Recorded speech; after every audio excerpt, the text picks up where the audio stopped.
everyone, hope you're doing well.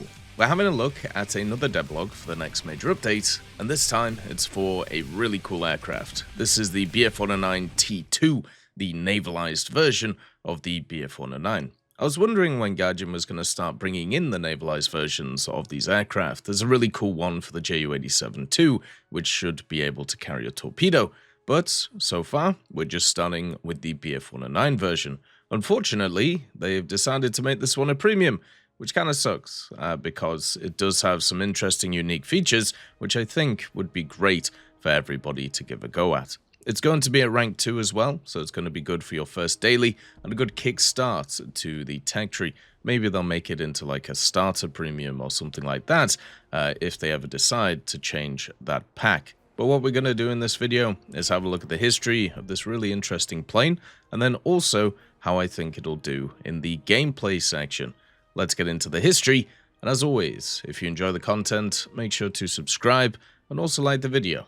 In the late 1930s, the German Kriegsmarine laid out plans to build up its fleet to match that of the Royal Navy at the time. As these plans involved building a carrier, it quickly became apparent that this type of vessel would also require specialized naval aircraft. Reluctant to shift away resources from its own build-up of forces, the Luftwaffe proposed to develop navalized versions of existing aircraft types instead of developing completely new ones. The proposal ended up being accepted, and soon after resulted in the modification of several Emil models, with arrestor hooks, longer wings, with bigger ailerons and flaps to facilitate carrier operations. This became the BF-109 T-1. By 1940, however, shifting wartime priorities halted the construction of Germany's Graf Zeppelin aircraft carrier. As a result, the hastily converted BF-109 T-1s were soon pressed into frontline service, losing some of their carrier modifications and becoming the land-based BF-109 T-2. Being optimized for short runway operations, the T-2s quickly found itself operating with Luftwaffe units out of Norwegian airstrips, where they remained until the end of 1941 before being replaced by other variants. After that, the BF-109Ts were relegated to secondary roles and were often used as trainer aircraft until late into 1944. In the end, only around 60 BF-109 T-2s were ever built, making them one of the rarest variants of all series-produced modifications of the BF-109. So there is a chance that they do add a standard tech tree version of the T-series. You still have the T-1, which would be very similar to the T-2. I mean, it basically is the same aircraft. And hopefully we get that. Hopefully we also get the Graf Zeppelin. The Graf Zeppelin is one of those projects which hasn't really been in a lot of general media. It's kind of one of those which is always talked about as a failure. But I think when it comes to War Thunder, it would be kind of cool to see, especially since Germany, I don't think in the game has its own carrier really. At least none of the kind of like updated or modern ones, which they put in more recently, with the ones from Britain, America, and even Russia coming in, and also the World War II ones getting an update. It would be cool to see some new ones too, especially since they've added more aircraft carriers to maps now to try and get people to use them more. So the T-2 is going to be very similar to the Emil series, specifically the E1 and the E3 that we have in the game. Now, I actually really like the E1 BF-109. It is the vehicle for me that I go to when people ask me how to kind of learn how to play propellers, either the C202 or the BF-109 E1. Both vehicles don't have amazing firepower, but they have a lot of abilities. They can turn very well, they generally have good speed, they have good climb rate, and also at the same time, they don't have a crazy amount of weaponry or crazy good weaponry, so it's up to you to kind of learn how to make the best of that ammunition. So it actually trains your accuracy too. This version of the T-2 is more similar to the E3 instead of the E1 because it has access to the 20mm, probably MGFFs, and also access to the machine guns in the nose. So this one will have a bit more firepower than the E1, but if you want to see basically the firepower of it, you just have a look at the E3 in the tech tree. This is probably why they're making this thing a premium, basically because there are already kind of standard T-2 equivalents, but this one should technically be better because it has slightly longer wings, basically to facilitate shorter takeoffs, and this means that it should actually turn a lot better at low speeds. And guess what you do a lot at rank 2? You end up fighting a lot at low speeds.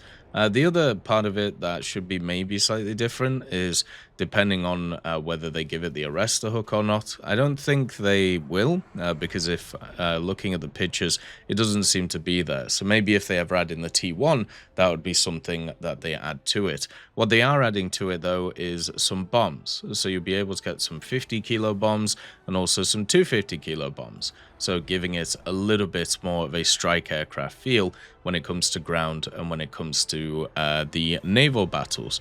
It would have been really nice if this thing had got a torpedo, because one of the problems that Germany has is it actually lacks a lot of vehicles at lower tier with torpedoes. You are very limited in your options. I think one of the Heinkels can carry some, and really that's kind of about it at low BRs. Or maybe one of the other larger machines can, but you don't have anything like, for example, the Hellcat for the Americans, or the SP2C, which can carry these pretty good torpedoes moving around. And I understand in the war, Germany didn't really kind of develop that technology. They focused on other ones, but with these navalized kind of versions, I thought maybe we could see something like that. I know with the Ju-87 navalized version, it was able, or at least it was designed to carry a torpedo.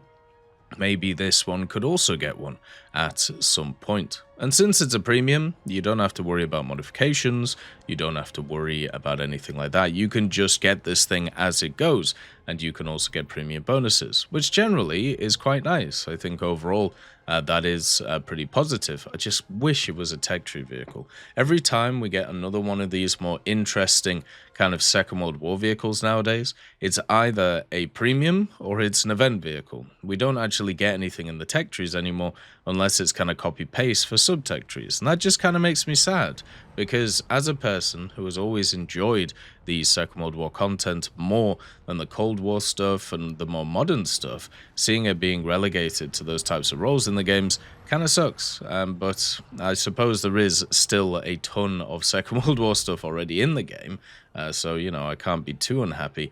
But as a unique vehicle with something that gives it a little bit of a bonus over the standard vehicles in the tech tree, it kind of worries me that this is a premium, because technically it could easily be pay to win if it's the same BR as something like the E3, for example. Now, they do say this is going to be a Golden Eagle premium, so it's not a pre-order vehicle.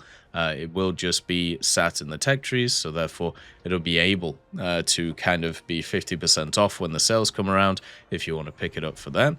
And also, as I said, this one definitely kind of, they could do like some kind of weird pack with it, whether it's like a starter pack or whether it's like a navalized pack. There's like options for this one, right? And also at the same time, there could definitely be anniversaries of the BF-109 or anniversary of the Graf Zeppelin, which they could use this thing and do the whole 30% discount thing on.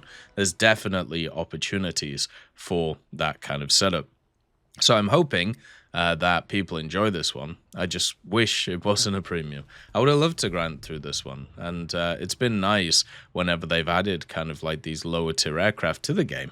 They added a Fokker recently, and it's kind of a nice, for me at least, you know, going back to lower tiers every update and just kind of playing through, you know, one of these for like 5 or 6 games, and then just going back to like the higher tiers to Spade things. It's actually quite a lovely little experience. You know, you had the, was it the C205? No, not the C205, but the Swiss strike aircraft that they added in the last update. That was kind of the experience for me of doing that, and I was hoping to have that with the T2, but since it's a premium, at least for me, there's no use for it. But I'm sure there are many other people who do see a use in these things. The BF-109s did also get updated pretty recently, and this model, if you have a look at the pictures, they're just absolutely beautiful. So they've done a really good job on making these things look cracking. So look forward to this thing. Hopefully we get more navalized vehicles for Germany, and hopefully we can get some more torpedoes and also more naval specific weaponry. As always, I hope you have a wonderful day. and I'll see you next time.